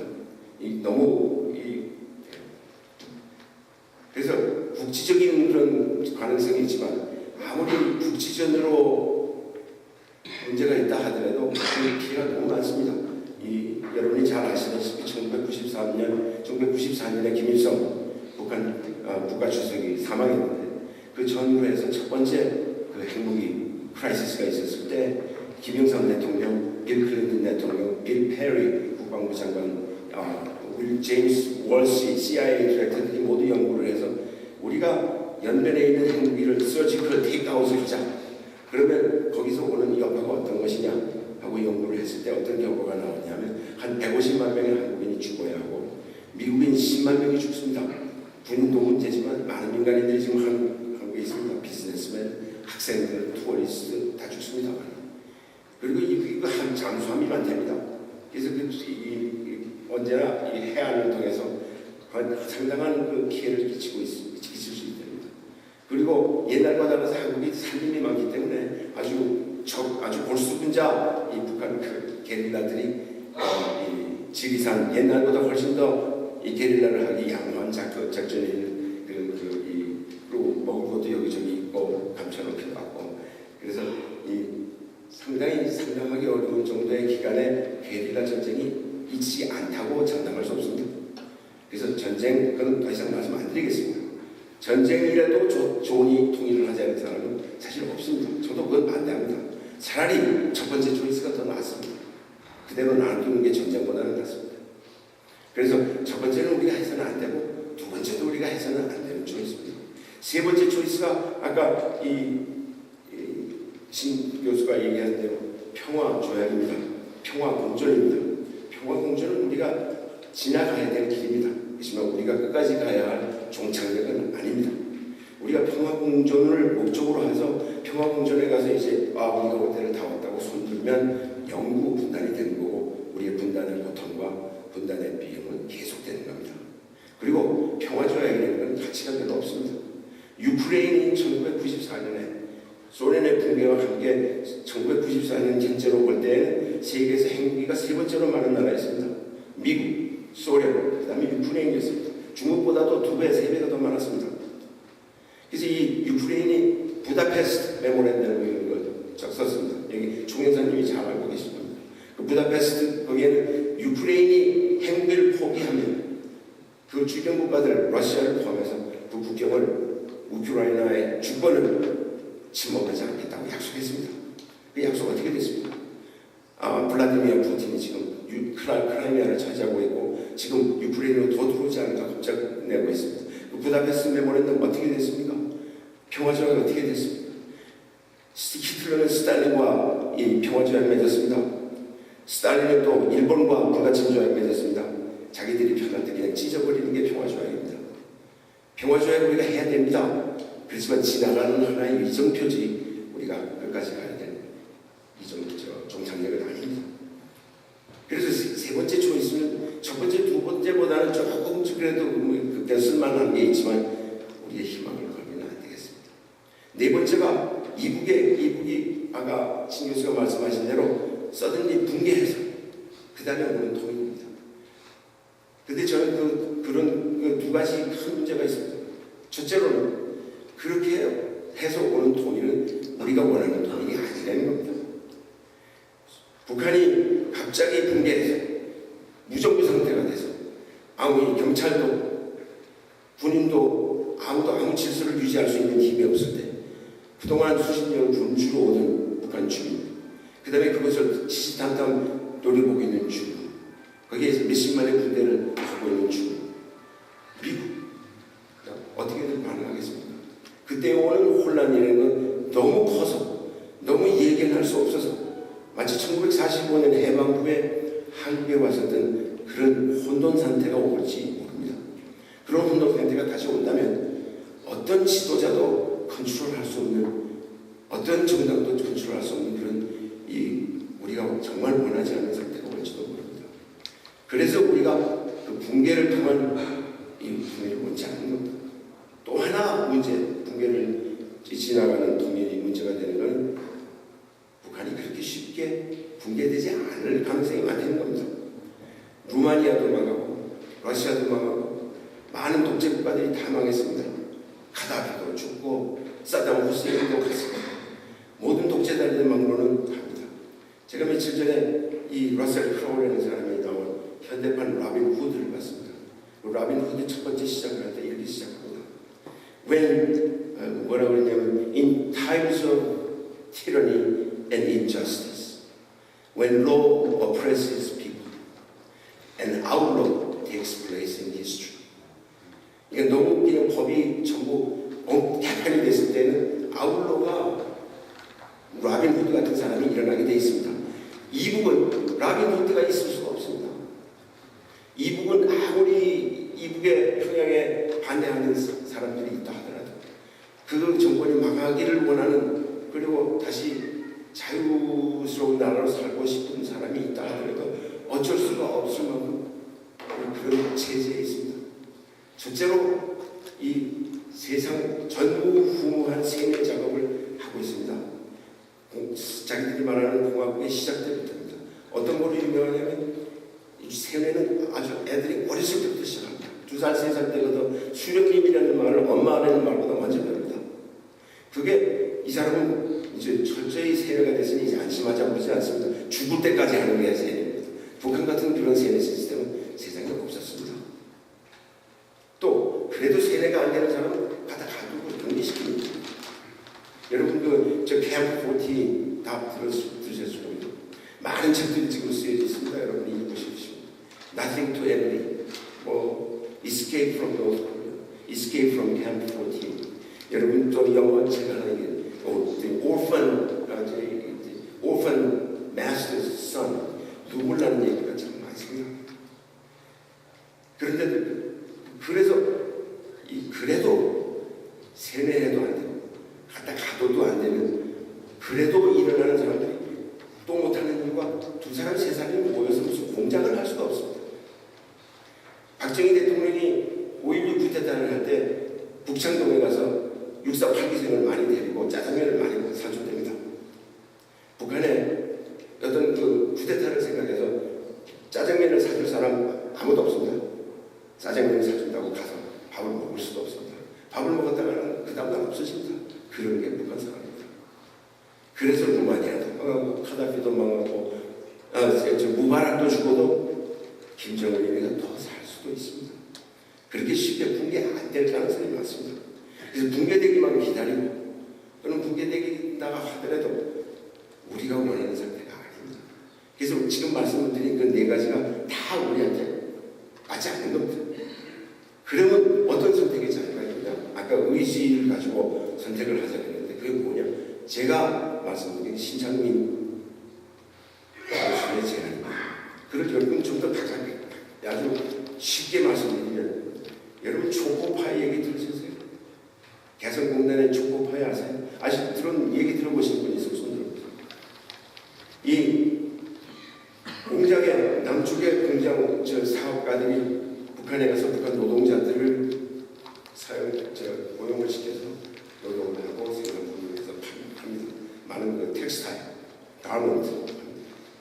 그러면 이제 우리나라 지금 같은 데서 사람들을 일을 열심히 시키려면 어떻게 해야 됩니까? 옛날에는 막 때려서 시켰습니다. 그럴 수 없습니다. 그 다음에 그 일 잘하면 돈 월급 더 준다. 그 일 잘하면 승진시켜준다. 그래서 그거에 프로모션 나서 사람들이 일 열심히 합니다. 그것도 안 됩니다.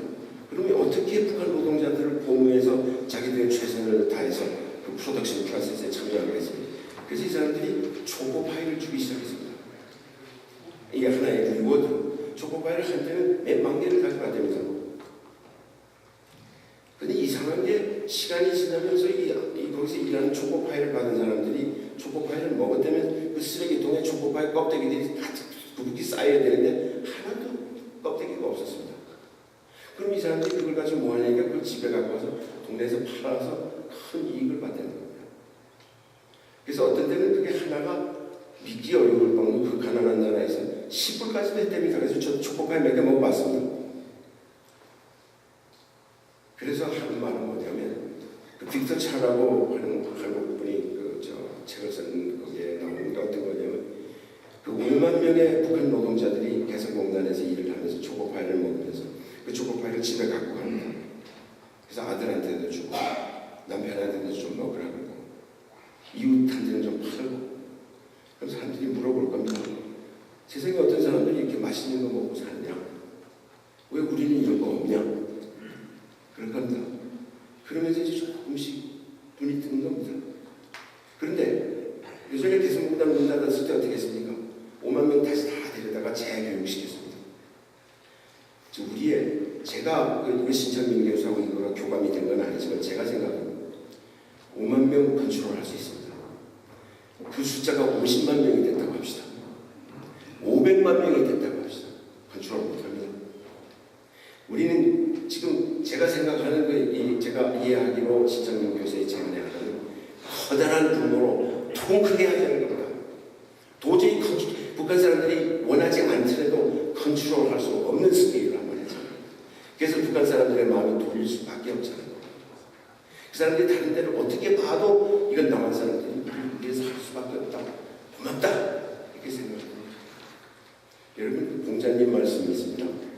공자님이 덕불고 필유린이라는 말을 했습니다. 베푼 덕은 generosity is never lonely. 덕은 외롭지 않다.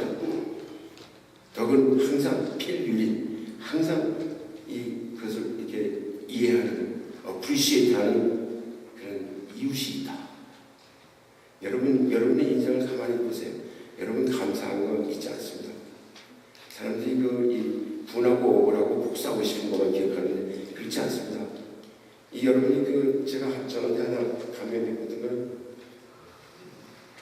런던의 웨스트민스터 여러분 가보셨겠지만 그 뒤에 가면 영국 사람들이 2차 대전 때 미국이 도와준 걸 감사하는 감사패가 되었습니다.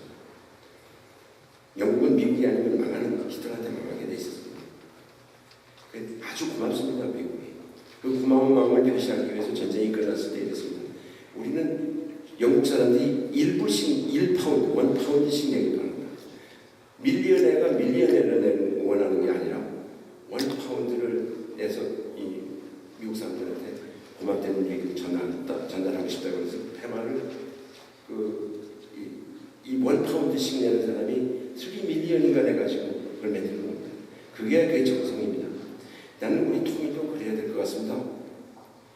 우리가 신창민 교수는 제가 아는 신창민 교수는 우리가 고등학교 3학년 때부터 통일하는 사람입니다.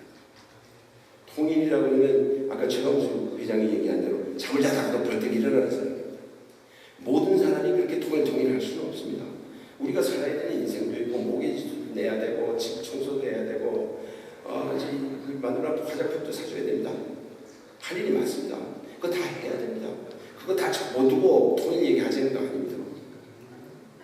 우리가 돈 다 내자는 거. 신창민 교수 얘기하는 100불을 벌면 1불, 10,000불을 벌면 100불, 1% 내라는 겁니다.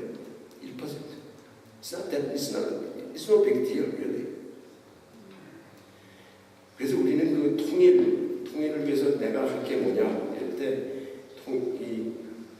헌신을 하자고 해서 마음 무겁게 생각하시지 말고 자기의 주어진 상황 안에서 What does unification mean to me? 그게 그렇게 대수롭지 않은 대로 한 데까지 조금 한 겁니다.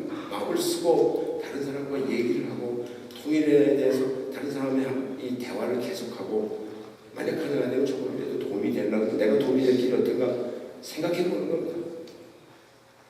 그 이상 요구하는 사람은 없습니다. 그래서 제가 제목을 제목의 동통의 이 통일론이라 그래서 거기에 대해서 한 말씀 드려야 될 것 같은데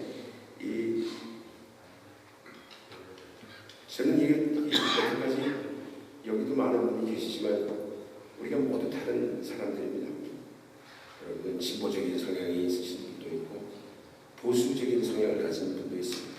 나이 많으신 분들도 있고 젊은 분도 있고 남자도 있고 여자도 있고 노동을 하시는 분도 있고 정신노동을 하는 분도 있습니다.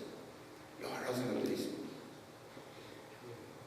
그래서 이게 우리가 뭐가 다른가 생각하면 우리가 협조할 수 없습니다. 우리는 우리를 자꾸 분단시키고 우리를 자꾸 갈등의 요소를 만들어주는 과거를 조금 덮어두고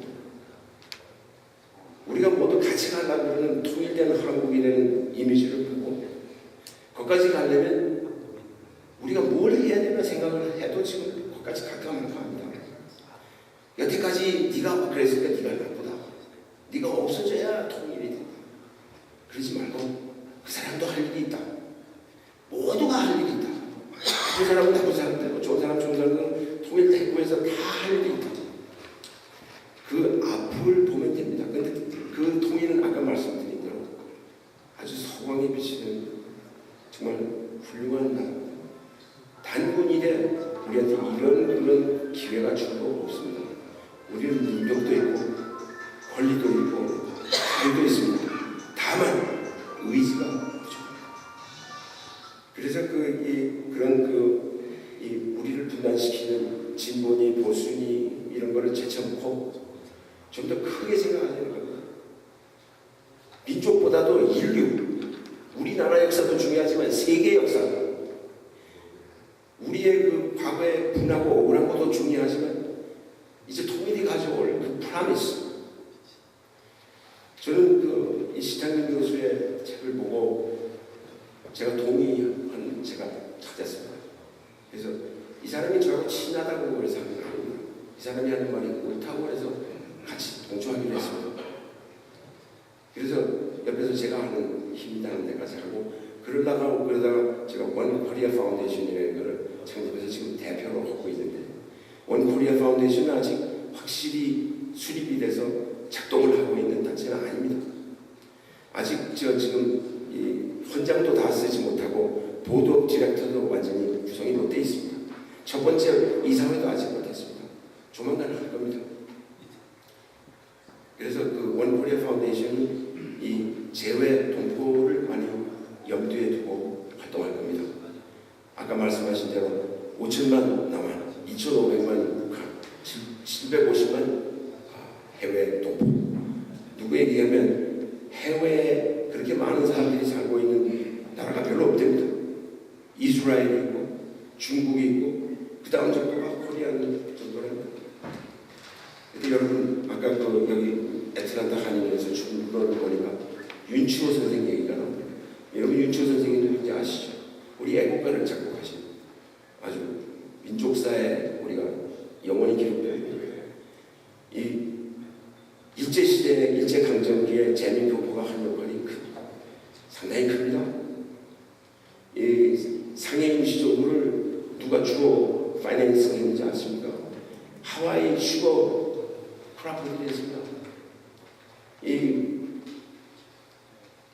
또 남한의 군사 독재 시절에 민주화 운동도 미국에서 많이 서포트했습니다. 남한의 이 경제 성장에도 재미교포 역할을 많이 했습니다. 재미교포가 이 통일은 대박인데 이 신교수가 앞으로 통일은 북한도 대박이라는 책을 지금 구상하고 있답니다. 통일은 북한도 대박, 남한도 대박, 주위 국가애들에도 대박, 인류의 대박, 우리 모두에게 대박입니다. 그 대박이 올 때까지 우리 모두가 열심히 일해야 되겠습니다. 저도 이렇게 같이 하면서도 회의가 많았습니다. 이렇게 돌아다니면서 강연을 하고 여러분들께 호소하고 좋지만 이게 사실 무슨 결과를 가져올 수 있겠냐. 나도 할 일이 많은 사람이고 이제 저도 금년 10월이 되면 73살이 됩니다. 이제 좀 죽을 날도 있는데 이제 좀 즐길 것도 되고 남들 좋아하는 골프도 좀 칠 수 있는데 이게 또 뭐 하는 짓이냐. 그런데 지난 주말에 조금 감이 왔습니다. 지난 주말에 워싱턴에서 이 최강수 회장의 리더십으로 여태까지 서로 같은 자리를 같이 하지 않던 보수 진보가 같은 테이블에 앉았습니다. 여태까지 서로 상만 찡그리고 말을 안 하던 사람들이 서로 웃었습니다. 그리고 2시간, 3시간을 계속하는 그런 이 토론에 진지하게 보는 사람들이 참여했습니다. 한 사람도 일어나서 중간에 가지 않았습니다. 그래서 결국 신창균 교수가 옳다고 계속 떠들고 다니자 이렇게 작심했습니다. 여러분들도 오늘 집에 가셔서 그냥 그런 얘기를 했구나 하고 그냥 끝내지 마시고 누구 한 사람이라도 잡고 통일 얘기를 하십시오. 돈 한 분이 생기더라도 한인 회관 건립도 중요합니다. 저도 몇 분 내겠습니다. 그렇지만 통일을 위해서 내가 할 수 있는 게 뭔가 크게 뭐 천지개벽을 할 만한 걸 아니더라도 아무리 사소한 거라도 조금씩 우리 모두 다 합시다. 안녕히 계세요.